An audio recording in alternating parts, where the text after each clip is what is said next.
Hi, my name is Ying, and in today's episode we have with us Michelle from the Chinese Wedding Shop. And Michelle, would you like to share with us more about what your shop does? We are a retail company that specializes in Chinese traditional wedding items. Can you share with us also what are some of the customs pre-wedding and on the actual day itself? Some of the customs that is being done today, 过大礼, 嫁妆, 安床, 梳头, those are pre-wedding, and on the actual wedding day itself we also have 出门, 接新娘, then we have got 敬茶 and 回门. For 过大礼 and 嫁妆 is actually done 2 weeks to a month before the actual wedding day, and then that's the day when the groom performs formalities to actually bind the both families together. So on this day he will bring over gifts that are all symbolic in nature. For example, candles, which represents a pair made in heaven, and then we have got food items that represents the different dialect groups that they're from. And then we also have oranges, 大吉大利的意思. So all these items are actually brought in pairs, which represents 成双成对, over to the lady side, and to be presented to the bride's parents.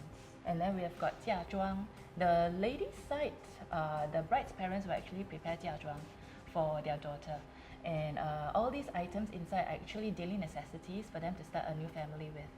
So we have got a sewing kit, and that represents 贤妻良母, that she's ready to take up the role of a married woman.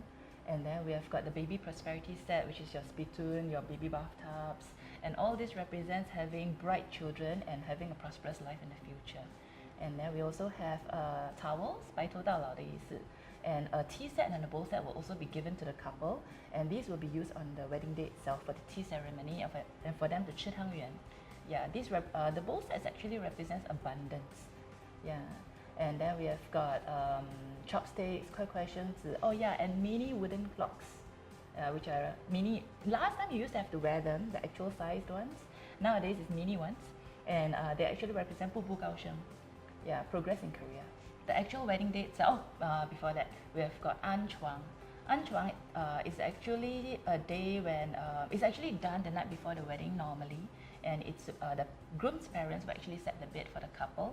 They will change to the new bed sheets, and then they will place a plate filled with overflowing with goodies and blessings for the couple, and place it in the middle of the bed.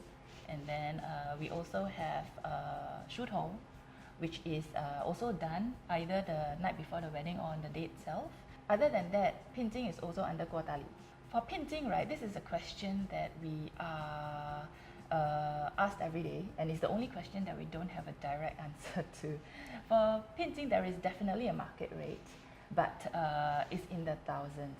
How many thousands is best discussed beforehand between both sides, between both families, so that you reach a mutual understanding, a mutual agreement on how much is it. Bearing in mind that the bride side will actually have to give some of it back, to the groom's family.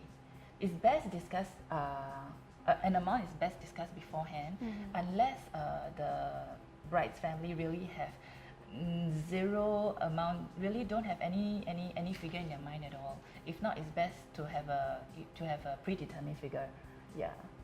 Then we also have the wedding day. On the wedding day itself, we'll start with 出门, where the groom will prepare oranges, bring along oranges and a nappy red packet. We call it 礼乳礼金.